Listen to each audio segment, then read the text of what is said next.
So this is the third and final lecture for Chapter 22 on amines, and here we will discuss some important reactions of amines. So we're down here, Hoffman elimination, which gives the less stable alkene,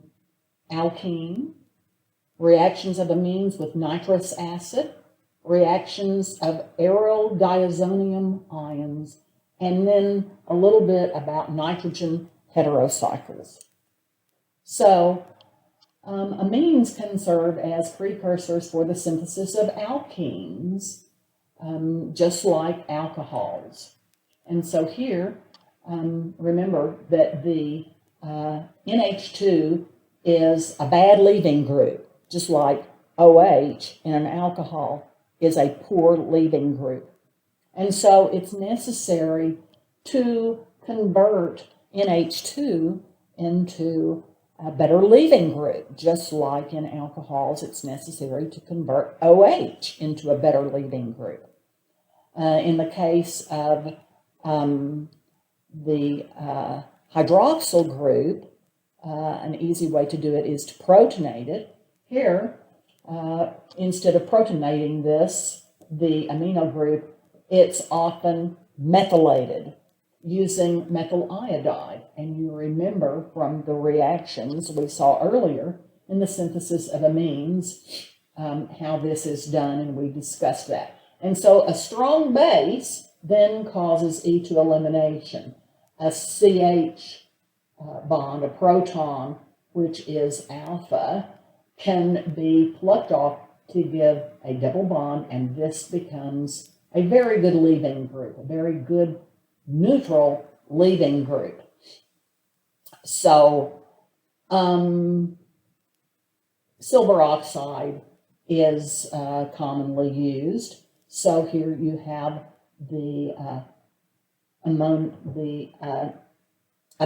functionality, and that's converted to the trimethylammonium group using excess methyl iodide, just like you've seen, and then use silver oxide with water and heat to eliminate this and give you a double bond, just like you see 60% yield. It's not such a good yield, but this is one way to do it. This is called a Hoffman elimination. And so you can see that OH, which is the active molecule here, comes in, deprotonates, the pair of electrons moves in to form the actual double bond. And this extremely sterically hindered group is the leaving group. And it is a good leaving group because it leaves as a neutral, stable leaving group. And there's a lot of driving force to remove the steric hindrance there. And so now you can see the terminal double bond. So let's analyze how that is formed. So now you can see what we're analyzing is forming a double bond between C2 and C3. You can look over here and see the double bond that is being formed. And so we're looking down C2 and C3 and think of a Newman projection. So C2 is in front, C3 is in back, and here is the methyl right here, and here is the trimethylammonium group up here, and the proton that is going to be removed is over here at position 3. You can see it, it's going to be here at position 3, or it was. The CN bond was here before this bond was formed. And so you can see C3 is behind, and this proton is on C3. And so hydroxide is coming in to pluck off the proton, and the pair of electrons is moving up to form the bond between C3 and C2, and trimethyl amine is expelled as a leaving group. The gauche interaction is between these two groups, and you can see that there is a lot of steric hindrance generated by this large molecule and the alkyl group. But this is the sterically hindered group, the group with the large steric requirements. Now look at the other way. This would generate an internal bond, which is not preferred in this reaction. The bond that is preferred is the terminal double bond. So let's look at the terminal double bond. Now we're looking down C2.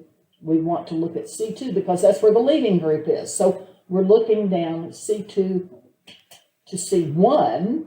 Now, you know that the double bond must be formed either between C2 and C3 or C2 and C1 because that's where the leaving group is. So we look down this, and now the methyl group is in back. Okay? You can see the CH, CH, CH of the methyl group, which is in back. Okay? And so this carbon is in back. This group is in front. Okay? And so now hydroxide is going to pluck off a proton from C1 over here, and then the pair of electrons will move up, and the trimethylamine will be expelled as a nice neutral molecule, a nice neutral stable leaving group. And so you can see that now there is no gauche interaction between the alkyl chain and the leaving group, which is large and sterically hindered.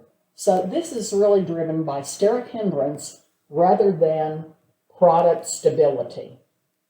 Okay, so there is the explanation for that. So remember that this gives you the less stable product. So when you see this, you need to think that this is going to give the less stable product because of the steric hindrance of the trimethylamino group.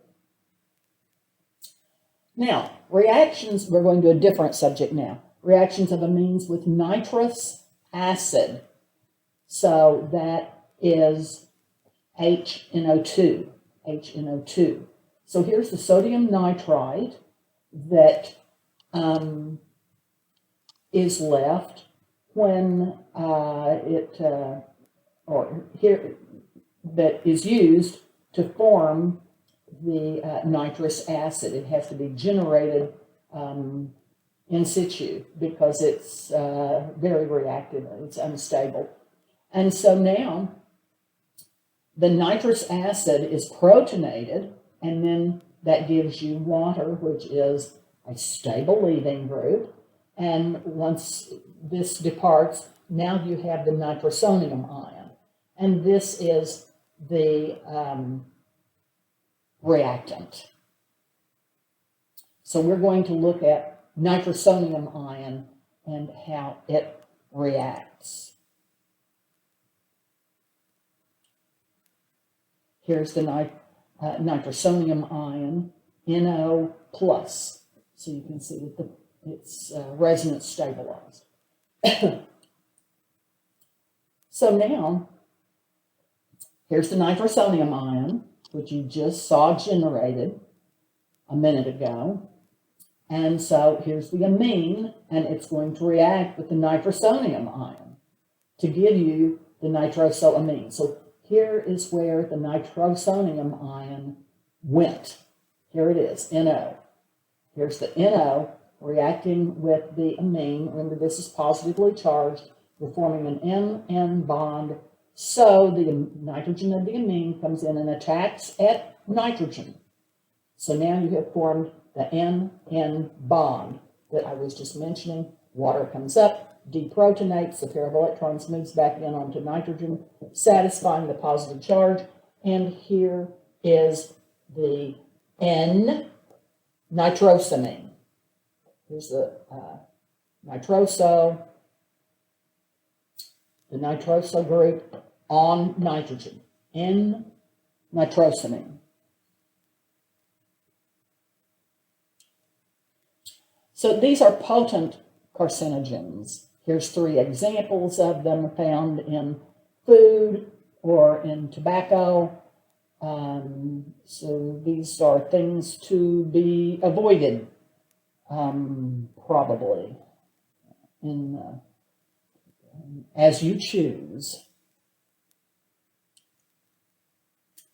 So the reaction of the primary amine with the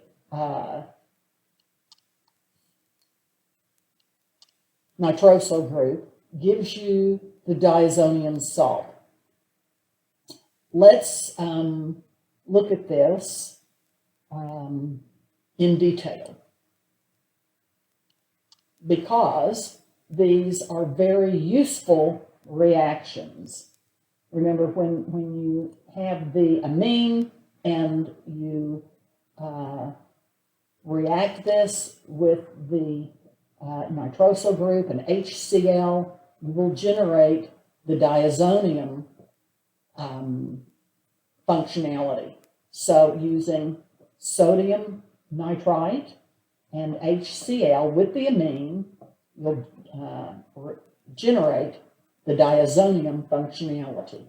And then there are a lot of different reagents that can be used here to put whatever group you want. This is a very useful reaction, because a wide variety of different functional groups can be put on the aromatic compound.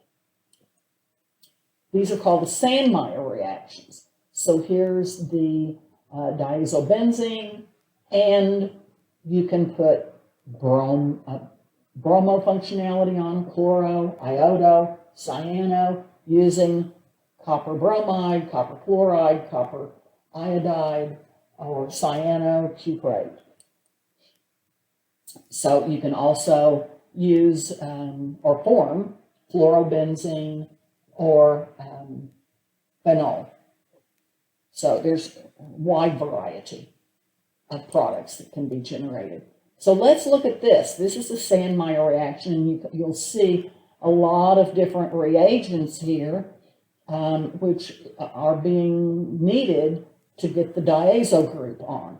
So this is starting from just a typical aromatic compound. So this is isopropyl benzene. And so the first step here, let's analyze these reagents and what they're doing. So this first set of reagents, nitric acid and sulfuric acid, will put NO2 on. So this is going to put the nitro group on at the para position. This is orthopara directing. And so then you reduce the nitro group to NH2 using, there were a wide variety of metals that could be used here, and this is an acid, and so this is going to be reduced to the amino group, and you have an acid present. So you're going to have to add some base to neutralize the acid. So now you have the amino group on here. You might want to draw this out on a page just to be able to work out the synthesis. And now you will convert the amino group to the diazo group. And so now you have the diazonium ion. This is the diazonium functionality.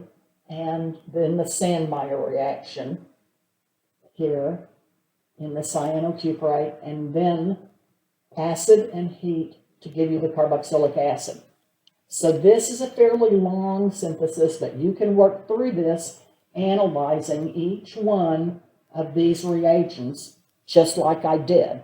And very often, you will see the reagents just listed like this, 1, 2, 3, 4. And if you don't recognize each of these, it can be very confusing. So you have to just sit down and look at it closely and carefully and analyze these step by step by step. So this is nitrating, and then this is reducing, then this is neutralizing, then this is making the diazonium ion, and this is doing the Sandmeyer reaction, which is the substitution of cyano for the diazo group, and then this is simply reducing, or rather oxidizing the cyano group to the carboxylic acid functionality. Now, this can also be used to remove an amino group. You can remove an amino group. So it could be possible to use an amino group as an activating group, orthopara-directing. So here this amino group is going to be activating the molecule, putting 3 bromo functionalities on, and orthopara-directing. So then the goal in this particular case is to remove the NH2, and it can be removed by using the Sandmeyer reaction, in which the diazo group, the diazonium ion, is replaced by a proton. Just like up here, you convert the amino group to a diazonium ion and then replace it with hydrogen, and that's what's happening here. This is here, this one is here.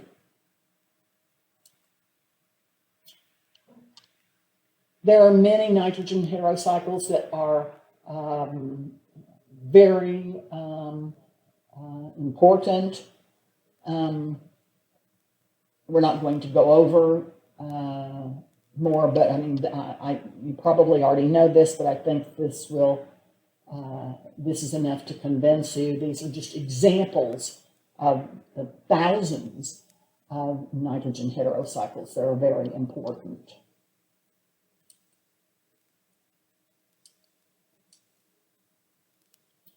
Perol is an important heterocycle, and it undergoes electrophilic aromatic substitution.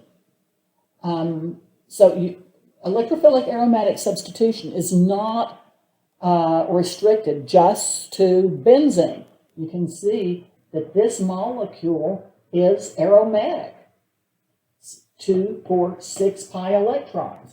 And so it will undergo bromination in the same way that benzene will, and even faster. It's more susceptible to bromination. And here's the mechanism. So this here you have attack at bromine to give you this carbocation, which is stabilized by resonance. And then you lose a proton to give you the brominated product. And notice here in this case, no catalyst is required for the bromination, like would be with benzene. So this, it does indeed undergo substitution faster than benzene. Imidazole is an important aromatic heterocycle. You can see 2, 4, 6 pi electrons. This pair of non-bonding electrons is not involved in the aromatic ring, but this is an example of an important molecule that contains an imidazole moiety in it.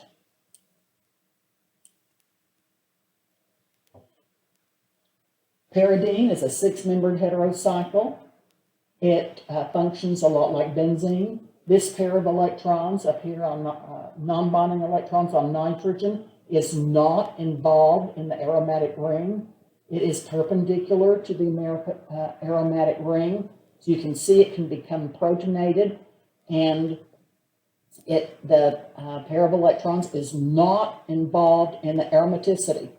So it is not so acidic as, say, parole, where the pair of electrons are needed for aromaticity. 2, 4, 6. That pair of electrons is needed to achieve aromaticity. And so parole, the conjugate acid, is very acidic. You can see its pKa is 0.4. Pyridine, it's 5.3. In contrast, cyclohexylamine has a pKa that is much more like a normal, a typical amine, which the pKa is between 10 and 11. Pyridine, it is more acidic because this, the pair of electrons that's bearing the proton is lying in an sp2 hybridized orbital. And remember, the sp2 hybridized orbital is lies more on nitrogen. It's a smaller orbital. It lies closer into the nucleus of nitrogen. And so it's more, the pair of electrons is more tightly held. And so they are not so available for bonding to a proton as up here, where this pair of electrons that is involved in bonding to a proton is in an sp3 hybridized orbital, which is more outer-lying. It's not so held so closely to the nucleus, and so the pair of electrons there is much more available to interacting with that proton and bearing that proton and forming the bond to a proton. Finally, the pyrimidine is similar to pyridine, and it's a common moiety in biological molecules. Notice that neither of these pairs of electrons on nitrogen is involved in the aromaticity or in this pi system. This one is perpendicular to the pi system, and this one is also perpendicular or orthogonal to the pi system. And so they don't undergo electron aromatic substitution reactions, electrophilic aromatic substitution reactions very easily either. So this concludes our reactions of amines. This concludes the last chapter on the last lecture, rather, in the reactions of amines.